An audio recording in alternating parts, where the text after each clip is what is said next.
नमस्कार। हिंदी साधन चैनल में आप सभी का एक बार फिर से हार्दिक स्वागत है। आज के इस वीडियो में महादेवी वर्मा की कविता मैं निर्भरी दुख की बदरी, इस कविता का मैं वाचन करूंगी।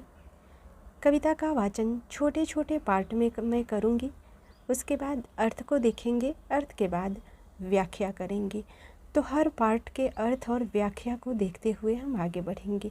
आइए शुरू करते हैं कविता को। कविता कुछ इस प्रकार से बनती है।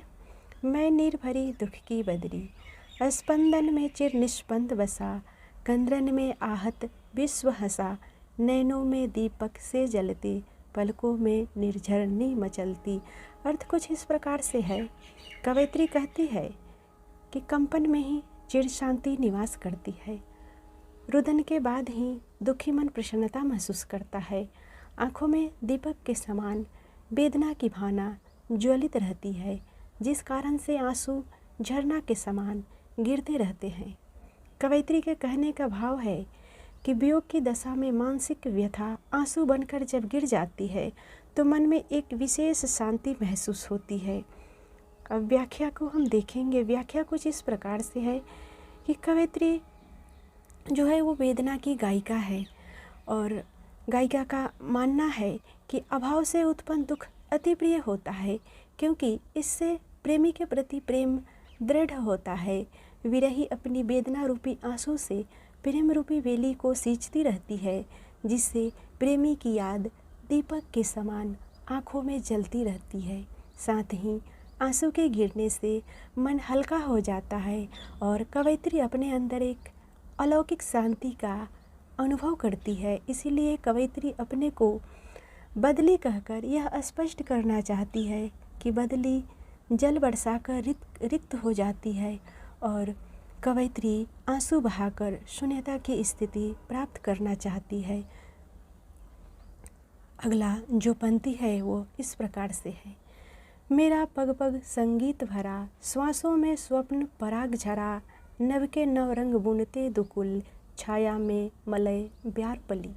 अर्थ कुछ इस प्रकार से है। कवयित्री कहती है कि उसका हर कदम संगीत से पूर्ण है तथा उसकी आँखों में से स्वप्न रूपी पुष्प की धूली गंध निकलती है। आकाश के नए नए रंग दुपट्टा जैसे प्रतीत होते हैं तथा जिसकी छाया में चंदन वन से आने वाली हवा पलती है।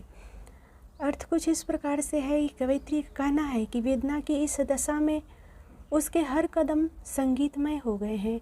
उसकी सांसों से कल्पना रूपी पुष्प की धूली झड़ती प्रतीत होती है, तो आकाश उसके दुपट्टे के समान नए नए रंग उपस्थित कर रहा है।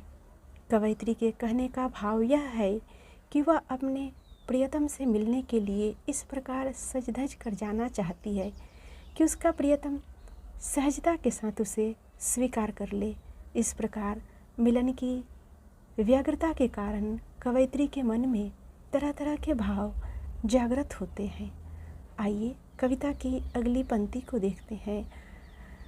अगली पंक्ति कुछ इस प्रकार से है। मैं क्षितिज भ्रकुट पर घिर धूमिल, चिंता का भार बनी अविरल, रजकन पर जल कण हो वड़सी, नवजीवन अंकुर बन निकली। पंक्ति का अर्थ कुछ इस प्रकार से है। कवयित्री कहती है कि वह अपने अज्ञात प्रियतम मिलन की क्षीण आशा अथवा निराशा के कारण उसकी चिंता लगातार बढ़ती जा रही है। उसे लगता है कि जैसे प्यासी धरती पर बादल जल बरसाकर नया जीवन प्रदान करता है, अर्थात तप्त धरती को शांति प्रदान करता है, वैसे ही वेदना रूपी आंसू के जल गिरने से उसके मन की मलिनता अथवा निराशा दूर होती है तथा उसमें नई आशा का संचार होता है। आइए अब हम इसकी व्याख्या को देखेंगे। कवयित्री का कहना है कि वेदना की ज्वाला जितनी तीव्र होती जाती है, उसकी आँखों से अश्रु जल जितने गिरते जाते हैं, उसकी भावना उतनी ही परिपुष्ट होती जाती है। तात्पर्य है कि कवयित्री के प्रेमी मिलन की लालसा लगातार बढ़ती जाती है। इसीलिए कवयित्री अपने आंसुओं की तुलना बदली से करती हुई यह बताना चाहती है कि जिस प्रकार बदली जल पूर्ण होकर सारे आकाश में छा जाती है और जल बरसाकर सारे विश्व को नया जीवन प्रदान करती है, उसी प्रकार कवयित्री वेदना का भार वहन करती हुई अपने करुणा जल से सबको नया जीवन प्रदान करना चाहती है। आइए कविता की अगली पंक्ति को देखते हैं। अगली पंक्ति कुछ इस प्रकार से है। पथ को न मलिन करता आना, पद चिन्ह न दे जाता जाना, सुधि मेरे आगम की जग में, सुख की सहरन हो अंत खिली। पंक्ति का अर्थ कुछ इस प्रकार से है।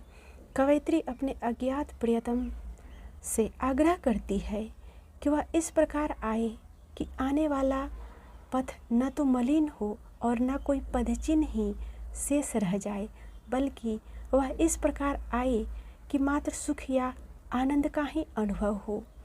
आइए अब इस पंक्ति की व्याख्या को देखते हैं। व्याख्या कुछ इस प्रकार से है। कवयित्री अपने अज्ञात प्रियतम से आग्रह किया है कि वह इस प्रकार से आए कि उसका प्रेम पथ न तो मलिन होने पाए और न ही अपना पद चिन्ह छोड़े, ताकि कवयित्री की अनंत में समाहित होने की भावना छीन न हो। कवयित्री का मानना है कि तृप्ति मिलने से ही व्यक्ति की प्यास मंद हो जाती है, इसीलिए कवयित्री चाहती है कि उसकी वेदना उसे सतत कर्म पथ पर अग्रसर रखे। साथ ही कवयित्री यह भी चाहती है कि संसार में उसकी याद करके लोग आनंद का अनुभव करें। आइए अगली पंक्ति को देखते हैं। विस्तृत नभ का कोई कोना, मेरा न कभी अपना होना, परिचय इतना इतिहास यही, उम्री कल थी मिट आज चली। पंक्ति की व्याख्या कुछ इस प्रकार से है। कवयित्री का कहना है कि वह संसार से किसी प्रकार की अपेक्षा नहीं रखती, वह मात्र वेदना की गायिका के रूप में अपना इतिहास रचना चाहती है, परंतु यह विचार भी क्षण भर में लुप्त हो जाते हैं, क्योंकि वह तो निर्भरी दुख की बदली बनकर रहना चाहती है। निष्कर्षतः यह कहा जा सकता है कि कवयित्री अपनी वेदना के माध्यम से उस असीम में समाहित होना चाहती है। उसमें मिलने के बाद व्यक्ति अस्तित्वहीन हो जाता है और उसकी स्मृति ही शेष रह जाती है। तो इस प्रकार से आज के इस वीडियो में हमने महादेवी वर्मा की कविता मैं निर्भरी दुख की बदरी कविता को मैं छोटे छोटे पार्ट में करके इसका वाचन की हूँ, और उन छोटे छोटे पार्टों को पहले अर्थ को हमने देखा है, उसके बाद व्याख्या को देखा है। मुझे उम्मीद है कि इस कविता की व्याख्या को, यानी इस कविता के माध्यम से कवयित्री क्या कहना चाहती है, आप समझ गए होंगे, क्योंकि बहुत ही साधारण शब्दों में व्याख्या आपको दिया गया है।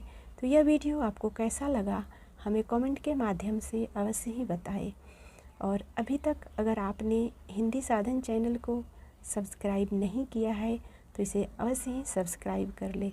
वीडियो को ज़्यादा से ज़्यादा शेयर करें और अपने दोस्तों को भी इस चैनल पे तैयारी के बारे में ज़रूर बताएं, क्योंकि हिंदी की सभी प्रतियोगी परीक्षाओं को ध्यान में रखते हुए इस चैनल पर आपके लिए अच्छे से अच्छे कंटेंट देने की मैं कोशिश करती हूँ। अभी हमारे चैनल पे हिंदी साहित्य से संबंधित net JRF TGT PGT exam के जितने भी क्वेश्चन हैं उन सभी के प्रैक्टिस सेट अभी चल रहा है। अगर आप उसे देखना चाहें तो मैं इसका लिंक आपको डिस्क्रिप्शन में दे दूँगी, आप उसे अवश्य ही देख सकते हैं। तो वीडियो को लाइक ज़रूर कर दें। मिलते हैं अगले वीडियो में, तब तक वीडियो देखने के लिए सभी को बहुत बहुत धन्यवाद।